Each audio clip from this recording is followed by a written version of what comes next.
చతుర్దశ భువనాల బరువు మోసేవాడు శ్రీ మహావిష్ణువు. ఆ మహావిష్ణువు బరువు మోసేవాడు గరుత్మంతుడు. గరుత్మంతుడికి వైకుంఠనాథుడిని భుజస్కంధాలపై మోసే అదృష్టం అంత సులభంగా రాలేదు. రెక్కలు తొడిగింది మొదలు శ్రీ మహావిష్ణు విజయధ్వజంపై ఎగిరే వరకు గరుడ చరితం స్ఫూర్తిమంతం. గరుత్మంతుడిని గరుడస్వామి, గరుడాల్వార్ అని భక్తులు కీర్తిస్తారు. పక్షీంద్రుడైన గరుడస్వామి ఇతర ప్రాణికోటికి ప్రభువే. శాంతిని, కీర్తిని ప్రసాదించే దైవం ఆయన. సంతాన సౌభాగ్యాలను, శక్తి సామర్థ్యాలను ప్రసాదించే దైవంగా గరుడాల్వార్ మనకు పురాణాల్లో కనిపిస్తాడు. గరుత్మంతుని చరిత్ర చదివిన వారికి, విన్నవారికి సర్పభయం అనేదే ఉండదు. సమస్త పాపములు నశించి సిరి సంపదలు, సుఖశాంతులు లభిస్తాయని పురాణాలలో చెప్పబడింది. గరుడ దేవుడి జీవిత చరిత్ర ఒక్కసారి వింటే చాలు, పాపాలన్నీ పటాపంచలైపోతాయి. కాబట్టి ఈ వీడియోని ఎక్కడా స్కిప్ చేయకుండా చివరి వరకు చూడండి.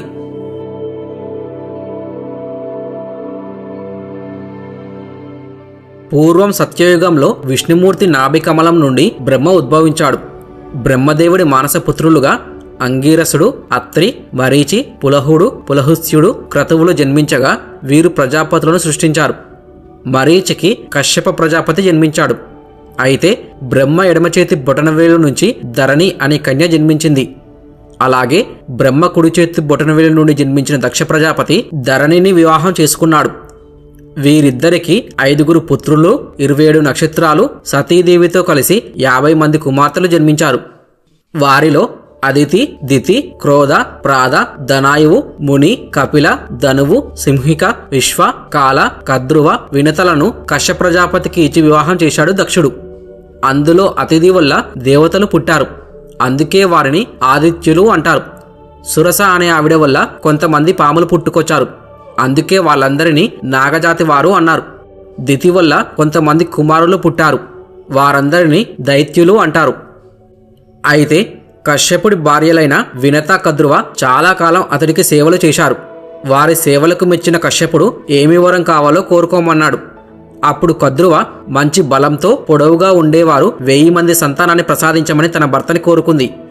ఆ తరువాత వినత వీరికంటే అసాధారణమైన బలవంతులు, గొప్ప ఖ్యాతి గడించే 2 కుమారులు కావాలని కశ్యప ప్రజాపతిని వేడుకుంది.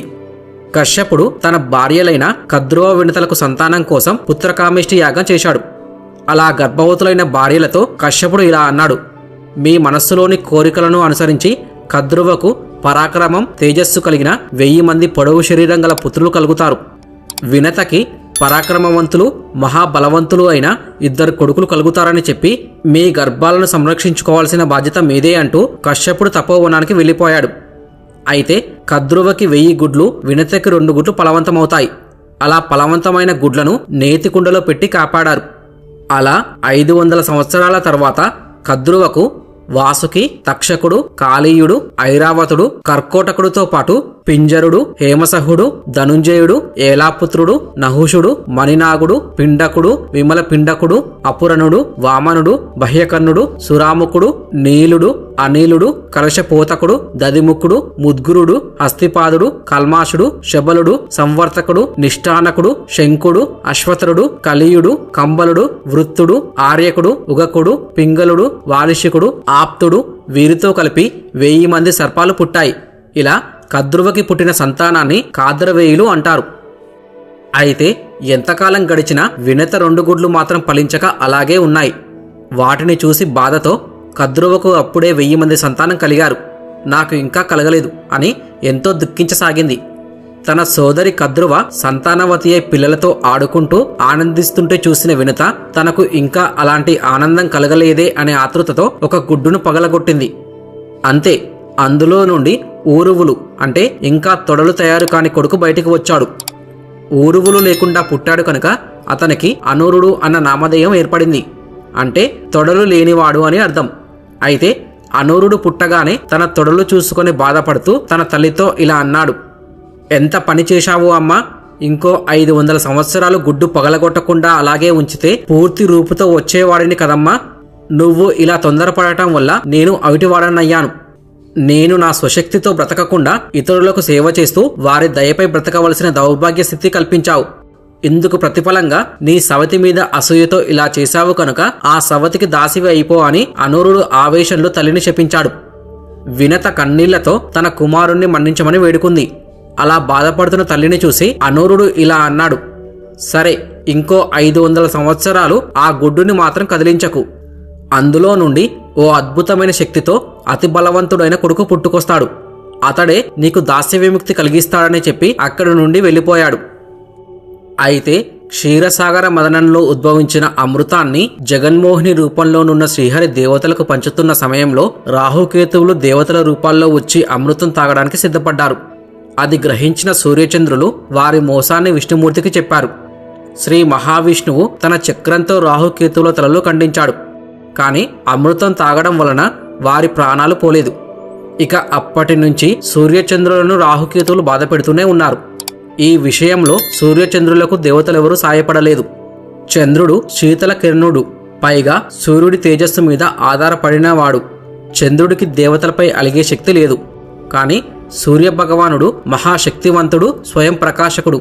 అందుకే సూర్యదేవుడు దేవతలపై అలిగి లోకాలను భస్మం చెయ్యాలనే దృఢ సంకల్పంతో తన దహన శక్తిని 1000 పెంచాడు. సూర్యుడు అలా తన దహన శక్తిని పెంచేసరికి ఆ ప్రచండ తాపానికి సమస్త లోకాలు తల్లడిల్లిపోతుంటే భయకంపితులైన దేవతలందరూ బ్రహ్మదేవుడి సలహా మేరకు అనూరుడి సహాయం కోరారు. పరోపకార పరాయణుడైన అనూరుడు సూర్య భగవానుడిని సమీపించి, అగ్రజ, ప్రణామాలు. నీవు సమస్త లోకాలకు ప్రాణదారుడవు, పైగా లోక బాంధవుడవు. కన్న తండ్రిలా కాపాడాల్సిన నీవే ఇలా కాఠిన్యం వహిస్తే ప్రాణికోటికి దిక్కెవరు? ఈ తమ్ముడి ప్రార్థన ఆలకించి శాంతించు అని సూర్యభగవానుడి వేడుకున్నాడు. సూర్యదేవుడు ప్రసన్నుడై, సోదరా, నీ పరోపకార చింతన నాకు ఆనందం కలిగించింది. ఏం వరం కావాలో కోరుకో అన్నాడు. దానికి అనూరుడు, అగ్రజ, కన్నతల్లి తొందరపాటు కారణంగా నేనిలా అవిటివాడనయ్యాను. ఈ సృష్టి సౌందర్యానంతటినీ చూస్తూ సంచరించాలని నా కోరిక. కావున నీ రథసారథినై నా కోరిక తీర్చుకుంటాను, అనుగ్రహించు అన్నాడు. అందుకు సూర్యదేవుడు అంగీకరించాడు. అప్పటి నుండి అనూరుడు సూర్యుడి రథసారథి అయ్యాడు. అనూరుడు శేని అనే ఆమెను వివాహం చేసుకున్నాడు. వీరిద్దరికీ కలిగిన సంతానమే జటాయువు మరియు సంపాతి. ఉదయాన్నే ఉదయించే నారింజ పండు రంగు అనూరుడి రూపం. ఈ అనూరుడు సూర్యదేవుడికి ఉదయం పూట రథసారథి. ముందుగా అనూరుడు దర్శనం ఇచ్చిన తరువాతే నేను దర్శనం ఇస్తాను అని సూర్యదేవుడు అనూరుడికి వరం ఇచ్చాడు. అయితే ఒకరోజు వినతా కద్రువ కలిసి దగ్గరలో ఉన్న ఒక అందమైన సరస్సు వద్దకు వెళ్లారు. అక్కడ వారికి క్షీరసాగర మదనంలో ఉద్భవించిన ఉచ్చైశ్రవం అనే ఇంద్రుడి గుర్రం దూరంగా కనిపించింది. అత్యంత తెల్లటి రంగు కలిగిన ఆ గుర్రం అదే ప్రదేశంలో తిరగడం చూసి ఇద్దరు, ఆహా, ఎంత అందంగా ఉన్నదో చూడు అని మురిసిపోయారు. ఇంతలో కద్రువ, సోదరి, గుర్రం అంతా శ్వేతవర్ణంలోనే ఉంది, కానీ తోక మాత్రం నల్లగా ఉంది చూడు అంది. అందుకు వినత మళ్ళీ ఒకసారి పరిశీలించి, లేదు సోదరి, గుర్రం అంతా తెల్లగానే ఉంది చూడు అంది. కాదు సోదరి, తోకలో కొన్ని వెంట్రుకలు నల్లగా ఉన్నాయి అంటుంది. ఇక కద్రువకు మనసులో పట్టుదల పెరిగి పందెం వేద్దాము అంది. గుర్రం తోక తెల్లగా ఉంటే నేను నీకు దాస్యం చేస్తాను, అలా కాకుండా దాని తోక నల్లగా ఉంటే నువ్వు నాకు దాస్యం చేయాలని అంటుంది. కద్రువ పందానికి వినత అంగీకరించి సరే అని ఉచ్చైశ్రవం అనే ఆ గుర్రం దగ్గరికి వెళ్తుంటే, ఆగు సోదరి, చీకటి పడింది కాబట్టి రేపు ఉదయం వచ్చి ఆ గుర్రాన్ని పరిశీలిద్దామని ఇద్దరూ అంగీకరించుకొని వారి గృహానికి వెళ్ళిపోయారు. అయితే ఇంటికి వెళ్లిన కద్రువ తన సంతానాన్ని పిలిచి పందెం గురించి చెప్పి మీలో ఎవరో ఒకరు గుర్రం తోకకు చుట్టుకొని నల్లగా కనిపించాలని ఆజ్ఞాపించింది. మోసపూరితమైన తల్లి ఆలోచనకి ఎవరూ ముందుకు రాలేదు. పుత్రులు దానికి అంగీకరించకపోయేసరికి కోపముతో మాతృవాక్య పరిపాలన చేయని మీరందరూ కూడా పరీక్షిత్తు కొడుకు జనమేజయుడు చేసే సర్పయాగంలో చనిపోతారని శపిస్తుంది. అది విన్న కర్కోటకుడు, తల్లి, నేను వెళ్లి ఆ గుర్రం తోకకు చుట్టుకొని నల్లగా కనిపించేటట్లు చేస్తానని అంటాడు. తర్వాతి రోజు ఉదయం కద్రువ వినతలు వెళ్లి చూసేసరికి ఆ గుర్రం తోక కర్కోటకుడు చుట్టుకోవడం వల్ల నల్లగా కనిపిస్తుంది. అది చూసి ఎంతో బాధపడిన వినత కద్రువకు దాస్యం చేయడానికి అంగీకరిస్తుంది. అలా పందానికి కట్టుబడిన వినత కద్రువకు దాసి అయి జీవిస్తుంది. కద్రువ చెప్పిన పనల్లా చేస్తూ, పెట్టింది తింటూ, కొట్టినా తిట్టినా భరిస్తూ ఎలాగో ఒక 500 ఏళ్లు గడిపేసింది. అయితే వినత పెద్ద కొడుకు అనూరుడు చెప్పినట్టు గుడ్డు పగిలి అందులోంచి బంగారు వర్ణంతో దివ్యమైన కాంతితో దగదగలాడిపోతూ విశాలమైన రెక్కలు ఆడిస్తూ ఒక్కసారిగా పైకి ఎగిరాడు పక్షి రూపంలో ఉన్న వైనతేయుడు. బొద్దుగా ఉన్న శరీరం, తెల్లని కంఠభాగం, పొడవాటి నాసిక, బంగారు రెక్కలు, తీక్షణమైన గోళ్లు, గుండ్రటి కళ్ళు కలిగి ఉన్నాడు. ఆ విశాలమైన రెక్కల వేగానికి సముద్రం ఆకాశమంత ఎత్తుకు ఎగిసిపడింది. ఆకాశం నుంచి గంగ పొంగిందా అన్నట్టు అక్కడి ప్రజలు ఆశ్చర్యంతో చూశారు. ఆ గాలికి పర్వతాలు కదిలిపోయి పెలపెల విరిగి కింద పడిపోయాయి. పెద్ద పెద్ద చెట్లు కూలిపోయాయి. గరు అంటే రెక్కలు అని అర్థం. డ అంటే ఎగిరేవాడు. రెక్కలతో ఎగురుతున్నందువలన గరుత్మంతుడని పిలువబడుతున్నాడు. జగజ్జయగీయమానంగా వెలుగొందుతూ ఎగిరి తల్లి దగ్గరికి వచ్చి నిలబడ్డాడు గరుడస్వామి. ఇంతలో కద్రువ అక్కడికి వచ్చి, వినత, నువ్వు దాసివి కాబట్టి నీ కొడుకు కూడా నా దాసుడే అని గరుత్మంతుడిని కూడా దాసివాడుగా చేసుకుంటుంది. అలా తల్లితో పాటు గరుడస్వామి కూడా ఆ సర్పాలకు సేవలు చేస్తున్నాడు. అయితే ఒకరోజు గరుడస్వామి తన సోదరులైన సర్పాల కోరిక మేరకు వాళ్ళందరినీ తన వీపుపైకి ఎక్కించుకొని ఆకాశానికి ఎగిరి వాళ్ళని సంతోషపెడుతున్నాడు. ఆ పాముల్ని తన మీద కూర్చోబెట్టుకుని ఎగురుతూ ఉంటే ఆ పాములు ఇంకా పైపైకి ఎగురు, ఇంకా ఎగురు అంటూ ఉంటే ఇంకా పైపైకి ఎగిరాడు గరుత్మంతుడు. పైకి వెళ్తున్న కొద్దీ ఆ సూర్య ప్రతాపానికి పాముల శరీరాలు కాలి స్పృహ తప్పి నేల మీద పడ్డాయి. ఈ విషయం తెలిసిన కద్రువ తన పుత్రులు అచేతనంగా పడి ఉండడం చూసి గరుత్మంతుని నానా తిట్లు తిట్టింది. తర్వాత కద్రువ ఇంద్రుడిని ప్రార్థించగా ఇంద్రుడు వర్షం కురిపించాడు. పాములు స్పృహలోకి రావడంతో కద్రువ సంతోషించింది.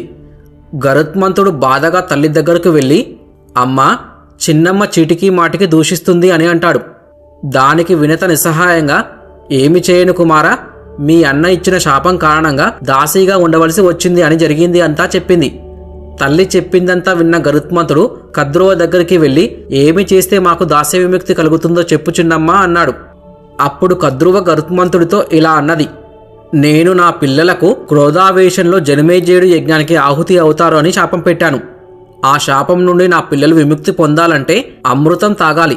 అమృతం తాగితే జనమేజయుడు చేసే సర్పయాగంలో పడినా ఏమీ కాదు. అంతేకాదు, నీ అంత మహాబలవంతుడు మా దగ్గర ఉంటే మాకే ఏదో నాటికి ప్రమాదం సంభవిస్తుంది అంటూ గరుత్మంతుడితో ఎంతో ప్రేమతో మాట్లాడుతున్నట్టు, గరుడా, నాకు మాత్రం మిమ్మల్ని ఎల్లకాలం దాసీలుగా ఉంచుకోవడం ఇష్టమా చెప్పు అని పలికింది.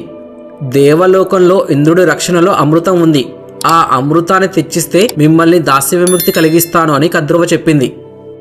ఆ మాటలు విన్న గరుత్మంతుడు తన తల్లి దగ్గరకు వచ్చి, అమృతం తీసుకురావడానికి వెళుతున్నాను, నాకు ఆహారం కావాలి, ఎక్కడ దొరుకుతుందో చెప్పమ్మా అని అడిగాడు. దానికి వినత ఇలా అన్నది, కుమారా, ఇక్కడికి దగ్గరలో మ్లేచ్య అనే ఒక గ్రామం ఉంది. ఆ గ్రామంలో ఉండే వాళ్ళంతా నరరూప రాక్షసులు.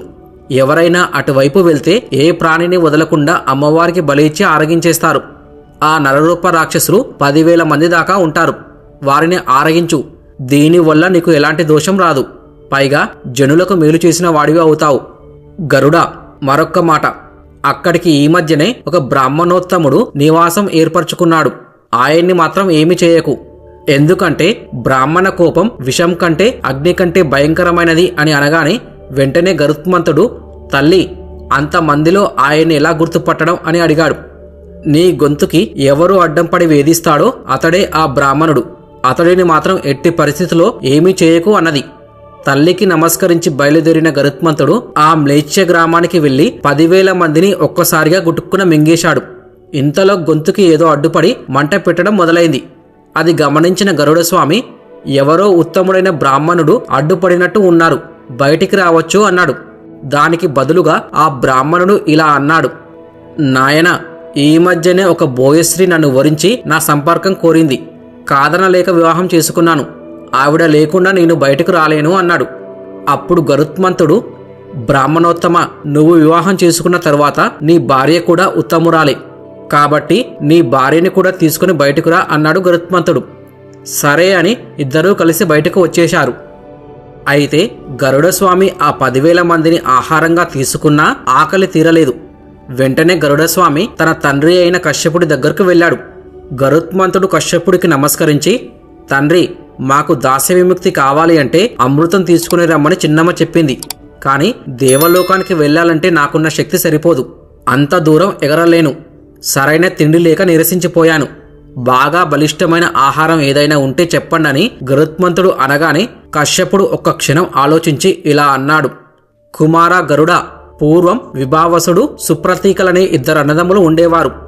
వాళ్ళిద్దరికీ అనుకోని గొడవ వచ్చి ఒకడు కచ్చపం అయిపో అంటే ఇంకొకడు గజం అయిపో అని శపించుకున్నారు.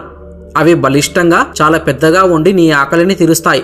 ఇక్కడికి దగ్గరలో ఉన్న ఒక పెద్ద సరస్సులో కశ్యపం జీవిస్తుంది. దాహం వేసినప్పుడు నీరు తాగడానికి వచ్చే గజాన్ని పట్టుకుంటుంది. ఇలా ప్రతినిత్యం కొట్టుకుంటూ ఉంటారు. నువ్వు వెళ్ళి వాటిని తిను. కుమార, మరొక విషయం, వీరిలో ఒక్కడు ఉన్నప్పుడు మాత్రం వాటి జోలికి వెళ్ళకు. అలా వెళితే దేవతలు కూడా ఓడిపోతారు.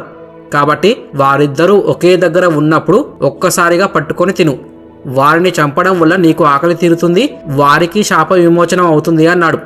వెంటనే గరుత్మంతుడు తండ్రికి నమస్కరించి అక్కడి నుండి వెళ్లి ఆ సరస్సు దగ్గర ఉన్న చెట్టు మీద నిలబడి రెండూ ఎప్పుడు కలుస్తాయా అని ఎదురుచూస్తున్నాడు. ఇంతలో ఏనుగు వచ్చి నీరు తాగడానికి ఆ సరస్సులోకి దిగగానే తాబేలు ఏనుగుని గట్టిగా పట్టుకుంది. వాళ్ళిద్దరూ నేనా నువ్వా అంటూ కొట్టుకుంటూ ఉండగా ఒకరు మునగడం, ఒకరు తేలడం జరుగుతుంది. ఇలా చాలాసేపటి వరకు అలా కొట్లాడుకొని రెండూ ఒక్కసారిగా పైకి వచ్చాయి. అయితే పైనుండి ఇదంతా గమనిస్తున్న గరుడస్వామి గజకచ్చపాలను రెండింటినీ 2 కాళ్లతో కరిచి పట్టుకుని రివ్వున ఆకాశానికి ఎగిరాడు. గరుత్మంతుడు వాటిని ఎక్కడ పెట్టుకు తినాలి అని వెతుకుతూ ఉండగా అతనికి దగ్గరలోనే 80 మైళ్ల విస్తీర్ణంతో విస్తృతంగా ఊడలు శాఖోపశాఖలుగా ఉన్న పెద్ద మర్రిచెట్టు ఒకటి కనబడింది. అప్పుడు ఆ మర్రిచెట్టు గరుత్మంతుని చూసి, నా కొమ్మలు చాలా బలంగా ఉన్నాయి, సందేహించకుండా వాటిని నా కొమ్మల మీద పెట్టుకుని తిను అంది. వెంటనే గరుడస్వామి చెట్టుకి ఉన్న ఒక పెద్ద కొమ్మ మీద కూర్చున్నాడు. అంతే, గరుత్మంతుడి బరువుకి పెలపెల ధ్వనులతో కొమ్మ విరిగిపోయింది. అయితే వాలకీల్యులు అనే కొంతమంది మునులు ఆ మర్రి చెట్టు కొమ్మకి తలక్రిందులుగా వేలాడుతూ తపస్సు చేసుకుంటున్నారు. అది గమనించిన గరుత్మంతుడు ఈ కొమ్మ కింద పడితే వాళ్ళు కింద పడి తలలు పగిలితే తనని శపిస్తారేమో అని, లేక చనిపోతారేమోనని భయపడి ఆ కొమ్మని ముక్కుతో పట్టుకున్నాడు. ఆ వృక్షశాఖను తన నోటితో పట్టుకుని 2 కాళ్లతో గజకచ్చపాలను పట్టుకుని తన తండ్రి అయిన కశ్యపుని దగ్గరకు వెళ్లి ఆకాశంలో నిలబడ్డాడు. కశ్యపుడు గరుత్మంతుడి పరిస్థితి చూసి ఆ మునీశ్వరులకు నమస్కరించి, ఈ గరుడు నా పుత్రుడు, కారణ జన్ముడు, అతడిని మన్నించి కిందకు దిగండి అనగానే ఆ దృశ్యం గమనించిన ఆ వాలకీల్యులు గరుత్మంతుడిని ఆశీర్వదించి క్రిందికి వచ్చారు. తర్వాత గరుత్మంతునితో కశ్యపుడు ఇలా అన్నాడు, ఈ కొమ్మని నువ్వు ఇంతకు ముందు తిన్న మ్లేచ్ఛ గ్రామం ఖాళీ అయింది కనుక అక్కడ పారవేయి. ఈ పెద్ద కొమ్మని ఇంకెక్కడ పడేసినా ప్రజలు చనిపోతారు అని ఆశీర్వదించి పంపించాడు. గరుత్మంతుడు ఆ మర్రి చెట్టు కొమ్మని మ్లేచ్ఛ గ్రామంలో పడవేసి సముద్రం దగ్గర ఉన్న ఒక పెద్ద బండ మీద ఆ గజకచ్చపాలని పెట్టుకొని తిన్నాడు. గరుత్మంతుడు తినడంతో వాళ్ళకి శాప విమోచనం జరిగి అతడిని ఆశీర్వదించి తమ లోకానికి వెళ్లిపోయారు. ఇక గరుత్మంతుడు కూడా ఆకలి తీరిందని స్వర్గలోకానికి బయలుదేరాడు. ఆ సమయంలో ఇంద్రసభలో రకరకాల ఉత్పాతాలు ఎదురయ్యాయి. ఏమైంది, ఏమిటి ఈ అపశకునాలు అని ఆందోళనగా దేవగురువు అయిన బృహస్పతిని అడిగాడు ఇంద్రుడు. ఆయన తన దివ్య దృష్టితో జరిగిందంతా తెలుసుకుని, తల్లి దాస్య విముక్తి కోసం కద్రువ పుత్రులైన సర్పాలు తమకి అమృతం కావాలన్నారు.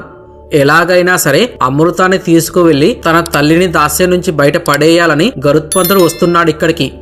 వీరుడు మహాబలవంతుడు అయిన గరుత్మంతుడు నీకు తమ్ముడైనా నువ్వు అతన్ని గెలవలేవు అన్నాడు దేవగురు బృహస్పతి. దేవగురువు మాటలతో అక్కడి వారంతా అప్రమత్తమయ్యారు. ఆయుధాలు కవచాలు ధరించి అమృత బాండం చుట్టూ రక్షక వలయంలా నిలిచారందరూ. మనస్సు కంటే మించిన వేగంతో గరుత్మంతుడు అమృతం దగ్గర కాపలాగా ఉన్న దేవప్రముఖుల దగ్గరికి వచ్చాడు. గొప్ప బలవంతుడు, పక్షిజాతికి రాజు, విశాలమైన రెక్కలు గలవాడు అయిన గరుత్మంతుని చూసి అమృతం దగ్గర కాపలాగా ఉన్న దేవతలు భయపడి రకరకాలైన శస్త్రాలతోనూ బాణాలతోనూ యుద్ధం మొదలుపెట్టారు. గరుత్మంతుడు తన రెక్కల్ని విదిలించి వర్షం కురిపించినట్టు దుమ్ము వర్షం కురిపించాడు. అంతే, దేవలోకం మొత్తం ధూళితో కప్పబడి దేవతలకి ఏదీ కనిపించకుండా చీకటిగా అయిపోయింది. వెంటనే ధూళి మొత్తం పోయేలా చెయ్యమని ఇంద్రుడు వాయుదేవుణ్ణి పంపించాడు. వాయుదేవుడు గాలి గట్టిగా వీచేలా చేసి దుమ్మంతా పోగొట్టాడు. అక్కడ కాపలాగా ఉన్న బౌమనుడు వజ్రం, ఈటె, గొడ్డలి, కంపం, చక్రం, విల్లు, బాణం అనే ఆయుధాలు ధరించిన తన సైన్యాన్ని తీసుకుని ఖగరాజని ఎదుర్కొన్నాడు. కాని అగ్నిలా మండిపోతున్న గరుత్మంతుడి కోపాగ్నిలో పడి మాడిన మిడతలా కాలి బూడిదయ్యాడు. బౌమనుడి సైన్యాన్ని కూడా ముక్కు కొనతోనూ రెక్కలతోనూ కాళ్ల గోళ్లతోనూ రక్తం దారులు కట్టేటట్టు చేస్తున్నాడు గరుత్మంతుడు. వసువులు, రుద్రులు దక్షిణ దిక్కును ఆశ్రయించారు. 12 మంది సూర్యులు దిగులుతో పడమటి దిక్కుకు జారిపోయారు. సాధ్యులు అనే దేవతాగణం తూర్పు దిక్కుకు పారిపోయారు. గరుత్మంతుని మీదకు ఉరికిన యమ, కుబేర, వాయు, అగ్ని, వరుణాది దిక్పాలులు కూడా పక్షీంద్రుని పరాక్రమానికి తలవంచక తప్పలేదు. అశ్వకృంతుడు, పదనకుడు, ప్రలిహుడు, రేణువు, క్రదనుడు, ప్రరుజుడు అనే కావలి వాళ్లను తన వజ్రం వంటి గోళ్లతో గరుత్మంతుడు చీల్చి ముక్కలుగా చేశాడు. అలా గరుత్మంతుడు దేవతా ప్రముఖులందరినీ ఓడించాడు. అదను చూసి అమృత కలశాన్ని అందుకునేందుకు ప్రయత్నించాడు పక్షీంద్రుడు. అయితే అమృత భాండం చుట్టూ ఆకాశాన్నంటేలా మహాగ్ని కీలలు లేచాయి. రివ్వున వెళ్లి అన్ని నదుల్లో ఉన్న నీళ్లన్నీ పుక్కిట బట్టి వచ్చి అగ్ని మీద పోసి చల్లార్చాడు. పదునైన అంచులతో వేగంగా తిరుగుతున్న యంత్రచక్రం అడుగున అమృతం చాలా జాగ్రత్తగా ఉంచబడింది. వెంటనే గరుత్మంతుడు సూక్ష్మదేహం ధరించి చక్రం రేకుల్లోంచి దూరి లోపలికి ప్రవేశించాడు. అయితే అమృతం దగ్గరికి వస్తే విషాన్ని చిమ్ముతూ అమితమైన కోపంతో నిప్పు కణాల్లా ఎర్రగా ఉన్న కళ్ళతో కాపలా కాస్తున్న 2 భయంకరమైన పాములు కనిపించాయి. గరుత్మంతుడు తన 2 రెక్కల్ని వేగంగా వెదిలించాడు. అంతే, వాటి నుంచి వచ్చిన దుమ్ముకి పాములకి కళ్ళు కనిపించలేదు. అదే సమయంలో 2 పాముల మీద చెరో పాదం వేసి వాటి శిరస్సులను కాళ్లతో నొక్కిపెట్టి ముక్కుతో అమృత భాండాన్ని అందుకొని ఆకాశానికి ఎగిరాడు. ఇంతమంది అతివీరుల్ని దేవ ప్రముఖుల్ని ఓడించి అమృతాన్ని తీసుకుని వెడుతున్న గరుత్మంతుడికి దాన్ని తాగాలని కొంచెం కూడా అనిపించలేదు. ఎంత బలవంతుడో అంతటి నీతిమంతుడు. తన తల్లి దాస్య విముక్తి కోసం అమృత కలశంతో ఆకాశ మార్గంలో వస్తున్నాడు. ఇదంతా చూస్తూ గరుత్మంతుని కార్యదీక్షకు సంతోషించిన శ్రీహరి అతని ముందు ప్రత్యక్షమయ్యాడు. అతని మంచితనానికి, వేగానికి, శౌర్యానికి, అనాసక్తికి, అంకిత భావానికి ఆనందించిన విష్ణుమూర్తి గరుత్మంతుని కావలసిన వరాలు కోరుకోమన్నాడు. కనుల ముందు ప్రత్యక్షమైన శ్రీ మహావిష్ణువుకు గరుత్మంతుడు తల వంచి నమస్కరించాడు. ప్రభు, మీ సేవాభాగ్యం మించిన వరం మరొకటి లేదు. నన్ను మీ వాహనంగా, ధ్వజచిహ్నంగా స్వీకరించండి. అలాగే ఈ అమృతం తాగకుండానే నాకు ముసలితనం, మరణం రాకుండా ఉండేటట్లు అనుగ్రహించండి అని వేడుకున్నాడు. శ్రీ మహావిష్ణువు ఆ వరాలు అనుగ్రహించి అంతర్ధానమయ్యాడు. అలా గరుత్మంతుడు అమృత కలశంతో మహావేగంగా తిరిగి వస్తున్నాడు. వెంటనే ఐరావతం ఎక్కి దేవేంద్రుడు వజ్రాయుధంతో గరుత్మంతుడిని వెంబడించి ఆగు గరుడా అని ఓంకరించాడు. అయినా గరుత్మంతుడు వినకుండా వెళ్లిపోతుంటే ఖగరాజ మీదికి వజ్రాయుధం ప్రయోగించాడు. గరుత్మంతుడి రెక్కలు నరికేయడానికి ఆకాశంలో నిప్పు కణాలు ఎగురుతున్నాయేమో అనిపించేంత వేగంగా వెళ్ళింది వజ్రాయుధం. గరుత్మంతుడు ఆ వజ్రాయుధాన్ని చూసి చిరునవ్వు నవ్వి ఇలా అన్నాడు. గొప్ప తపస్సంపన్నుడైన దదీచి మహర్షి వెన్నెముకతో చేయబడిన నీ మీద గౌరవంతో నీకు అవమానం జరగకూడదని ఒక్క ఈక మాత్రం తీసుకుని వెళ్ళిపోవడానికి అవకాశం ఇస్తున్నాను. ఇంతకంటే నువ్వు నన్ను ఏమీ చెయ్యలేవు అని ఒక ఈక పీకి ఇచ్చాడు. అయితే వజ్రాయుధం ఆ ఈక తీసుకుని ఇంద్రుడి దగ్గరికి వెళ్ళి ఈ ఈక తప్ప ఏమీ చేయలేకపోయాను, అది కూడా ఆయనిచ్చిందే అని చెప్పింది.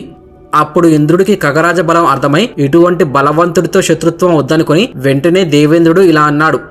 తమ్ముడు గరుడా, శ్రీ మహావిష్ణువు అనుగ్రహించిన వరం వల్ల నీకీ అమృతంతో పనిలేదు కనుక నాకీ అమృత కలశాన్ని ఇచ్చేయి అన్నాడు. అప్పుడు గరుడు, ఇంద్ర, నా తల్లి దాస్య విముక్తి కోసం ఈ అమృతం తీసుకుని వెళుతున్నాను అంటాడు. అప్పుడు దేవేంద్రుడు ఇలా అన్నాడు. నువ్వు ఈ అమృతం తీసుకెళ్లి సర్పాలకి పోశావనుకో, వాటికి మరణం ఉండదు, విషం పెరుగుతుంది. వాటికి మరణం లేకపోతే అహంకారం పెరిగి మనుషుల్ని, ఇతర జీవకోటిని తమ విషంతో చంపేస్తాయి. దాని వలన లోకంలో పాములు తప్ప మిగిలిన ప్రాణులు ఉండకుండా లోకాన్ని సర్వనాశనం చేసేస్తాయి. ఈ అమృతం నువ్వు తీసుకుని వెళ్లడం తగదు గరుడా, అందరికీ అమరత్వం సిద్ధించరాదు అని ఇంద్రుడు అంటాడు. ఇంద్రుడు చెప్పేదంతా విన్న గరుత్మంతుడు ఒక ఉపాయాన్ని చెబుతాడు. అదేంటంటే, ఈ అమృతాన్ని ఎవరికీ ఇవ్వకుండా పవిత్ర స్థలంలో ఉంచి మా చిన్నమ్మకి చెప్పి నా తల్లిని దాస్య విముక్తురాలను చేసి వెళ్ళిపోతాను. ఇతరులు ఎవరు ఈ అమృతం తాగకుండా హరించి తీసుకుని పోయే బాధ్యత నీది అన్నాడు గరుడు. అందుకు దేవేంద్రుడు అంగీకరించి గరుత్మంతునితో స్నేహబంధం ఏర్పరచుకున్నాడు. తర్వాత తను తెచ్చిన అమృతాన్ని కద్రువ ముందు మరకత మనుల్లా పచ్చగా మెరిసిపోతున్న దర్భల మీద ఉంచి, చిన్నమ్మ, ఇదిగో అమృత కలశం. ఈ అమృతాన్ని అశుచిగా త్రాగరాదు, అంటరాదు. ఇది అతి పవిత్రం కనుక మీరు వెంటనే సముద్ర స్నానం చేసి వచ్చి స్వీకరించండి అన్నాడు. ఈ క్షణం నుండి నా తల్లి దాస్య విముక్తురాలైంది, మాకు స్వేచ్ఛ ప్రసాదించు అని అన్నాడు. అందుకు సంతోషించిన కద్రువ వినతను దాస్య విముక్తురాలిని చేసింది. వెంటనే కద్రువ తన పిల్లలతో సహా స్నానం చేయడానికి సముద్రానికి వెళ్ళింది. అయితే వాళ్ళు అటు వెళ్ళగానే అక్కడే ఉన్న ఇంద్రుడు అమృత కలశం తీసుకుని స్వర్గలోకం వెళ్ళిపోయి దాన్ని ఒక సురక్షిత ప్రాంతంలో పెట్టాడు. తిరిగి వచ్చిన కద్రువ అమృత కలశం కోసం చూస్తే కలశం ఉన్న చోట దర్భలు తప్ప ఏమీ కనబడలేదు. జరిగింది తెలుసుకొని పాములు ఎంతో బాధపడ్డాయి. అయినా అమృతం మీద ఆశ చావని ఆ సర్పాలు అమృత కలశం దర్భలపై ఉంచినప్పుడు ఏమైనా ఒలికిందేమోనని తమ నాలుకతో నాకాయి. పాములు ఆ విధంగా దర్భల మీద నాకడం వల్ల వాటి నాలుకలు 2గా చీలిపోయాయి. ఆ విధంగా పాములకు ద్విజిహత్వం అంటే 2 నాలుకలు సిద్ధించింది. అమృతాన్ని తన మీద ఉంచడం వల్ల దర్భలు మాత్రం పవిత్రమయ్యాయి. ఆ విధంగా గరుత్మంతుడు తల్లికి దాస్య విముక్తి కలిగించి తాను శ్రీ మహావిష్ణువుకు వాహనంగా వెళ్ళిపోయాడు. అయితే తన తల్లిని కద్రో పిల్లలైన పాములు బానిసగా చూసినందున గరుత్మంతుడు వారి మీద పగ తీర్చుకోవాలనుకున్నాడు. పాములను అణిచి తన దేహానికి అలంకరించుకున్నాడు. గరుత్మంతుడు 8 పాములను 8 చోట్ల తన దేహం మీద అలంకరించుకున్నాడు. తలపై శంఖపాలుడు, ఎడమ చెవికి మహాపద్ముడు, కుడి చెవికి పద్ముడు, కంఠానికి మాలక కర్కోటకుడు, జంధ్యంగా వాసుకి, మొలత్రాడుగా తక్షకుని, కుడి చేతికి గులికుని, ఎడమ చేతికి శేషుని ధరించినందువలన గరుత్మంతుడు అష్టనాగ గరుత్మంతుడు అని పిలువబడుతున్నాడు. అయితే ఇంద్రజిత్తు మాయాయుద్ధం చేసి నాగాస్త్రంతో శ్రీరామలక్ష్మణులను వివశులను చేసి శత్రు సైన్యాన్ని భయకంపితులను చేశాడు. శ్రీరామలక్ష్మణుల శరీరంపై ప్రతి అంగుళం బాణాలతో నిండిపోయింది. ఆ నాగాస్త్ర బంధాల నుండి తప్పించుకోవడం ఎవరి వల్ల కాదని విజయగర్వంతో ఇంద్రజిత్తు తండ్రి వద్దకు వెళ్లి తాను రామలక్ష్మణులను చంపి వానరసేనను నిర్వీర్యం చేసేశానని చెప్పాడు. భయభీతులైన వానరులంతా శ్రీరాముడి చుట్టూ కూర్చుని దుఃఖించసాగారు. కొద్దిగా స్పృహ వచ్చిన శ్రీరాముడు లక్ష్మణుని చూచి ఎంతో బాధపడ్డాడు. ఆ తరువాత శ్రీరాముడు సుగ్రీవుడిని పిలిచి, సుగ్రీవా, ఇప్పటి వరకు నువ్వు నాకు చేసిన ఉపకారం చాలు. లక్ష్మణుడిని ఇలా చూస్తూ నేను బ్రతకను, నేను శరీరాన్ని వదిలేస్తాను. ఇది తెలిసాక రావణుడు నిన్ను విడిచిపెట్టాడు. అందుకని నువ్వు నీ సైన్యాన్ని తీసుకుని సేతువు దాటి వెనక్కి వెళ్ళిపో.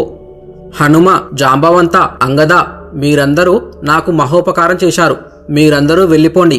నేను ఒక్క విషయానికే సిగ్గుపడుతున్నాను. విభీషణుడికి లంకారాజ్యం ఇస్తానని ప్రతిజ్ఞ చేశాను. ఇప్పుడది అసత్యవాక్కు అయ్యింది. అసత్యవాక్యం నా నోటి నుండి దొర్లిందని నేను బాధపడుతున్నాను అని శ్రీరాముడు అంటుండగా అక్కడ ఒక గొప్ప నాదం వినబడింది. ఎక్కడిది ఈ ధ్వని అని అందరూ ఆ సముద్రం వైపు చూడగా రెక్కలు అల్లారుస్తూ బ్రహ్మాండమైన కాంతితో ఒక మహాస్వరూపం వస్తుంది. అది వస్తున్నప్పుడు దాని వేగం చేత, కాంతి చేత సముద్రపు ఒడ్డున ఉన్న కొన్ని వేల వృక్షములు నేలన పడిపోయాయి.